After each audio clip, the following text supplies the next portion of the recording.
Goddag og velkommen. Vi kommer fra et konsulentfirma, der hedder Fair, og i dag vil vi præsentere for en metode, der hedder The Six Thinking Hats, og det er et hjælpeværktøj til idégenerering. Kender I det, at I har fået en rigtig god idé i et gruppearbejde, og I går lidt i stå, og de andre medlemmer i gruppen har lidt en lidt ensformet holdning til jeres projekt, og kan ikke rigtig se jeres idé fra andres holdning eller synsvinkler end sin egen. Og der sker simpelthen det, at det falder lidt til jorden, og I kan ikke rigtig komme videre, fordi at der er måske en, der ikke rigtig siger noget, og der er en, der har en lidt negativ holdning til det, og I kommer ikke rigtig videre, og så den her rigtig, rigtig gode idé, den falder til jorden og bliver ikke rigtig til noget. Problemet det er jo, at de andre ikke kan se det på flere sider af, at de sådan er fastlåst i en holdning. De kommer ikke rigtig omkring flere aspekter, fordi vi måske kun har 3 holdninger til det her projekt, eller den her idé. Og I kan ikke rigtig forstå den, der måske har en positiv tilgang til det her projekt, eller synes, at ideen er rigtig god, kan ikke rigtig forstå den, der synes, det er negativt og omvendt. Og så har vi så metoden her. Og selve metoden, det går ud på det som beslutningsværktøj, som man bruger til at se på problemet fra 6 forskellige vinkler i. Og der tager man simpelthen sådan en hat på. Der er 6 forskellige måder at se på det, og den kommer vi ind på lidt senere. Hvor man alle sammen sidder med den samme hat på, og så skal man se for eksempel, hvis man tager den sorte, så ser man alle sammen negative ting ved det her. Og så bagefter tager man for eksempel en gul hat på, hvor det er positive ting. Og det gør man i 10 minutter med hver hat alle sammen. Og der er det så forbudt at sidde og snakke om nogle af de andre ting, der skal man holde sig til den ene hat der. Ja, og så er det så med den hvide hat, det er sådan en god idé at starte med den. Og det er så der, hvor man kigger på det økonomiske omkostninger ved den idé, man har. Og altså, hvad er det kommer til at koste?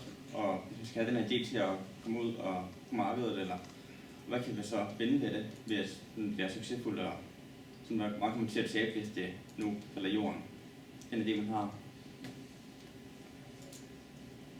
Yep, og så har vi som sagt en sorte hat, hvor man ser alle de negative ting, og hvad kan gå galt, eller det går galt, og worst case scenario med et projekt.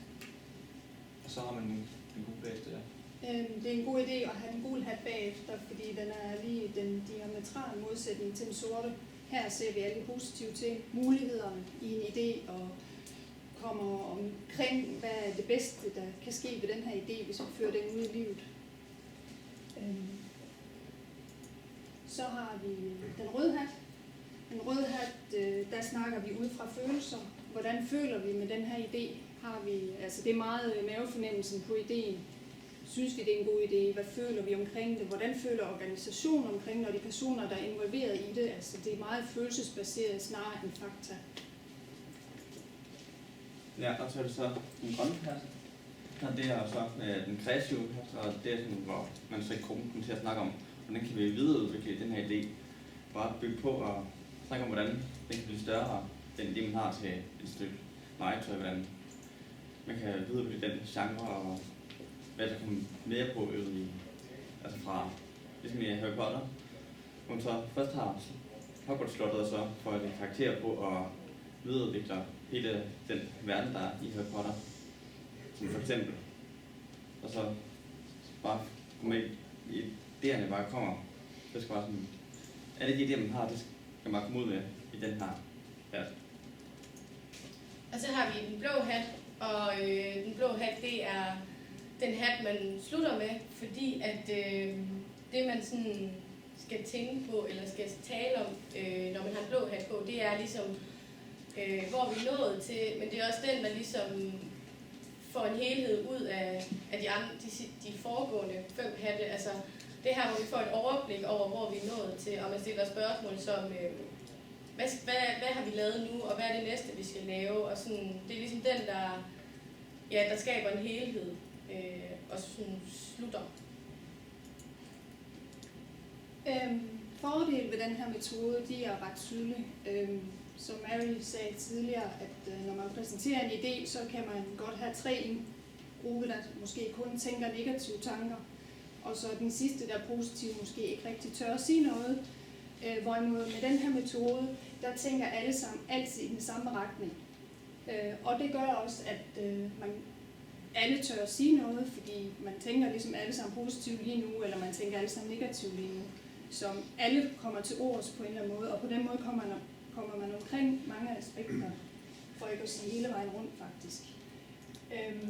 Det andet er så, at som sagt, man har en hat på cirka 10-15 minutter, og der er 6 hatte, så en time, halvanden, så har man faktisk været omkring det meste. Det vil sige, det er enormt tidsbesparende at validere en idé på den måde. Hvordan kommer I så i gang? Det er så derfor, vi er her i dag.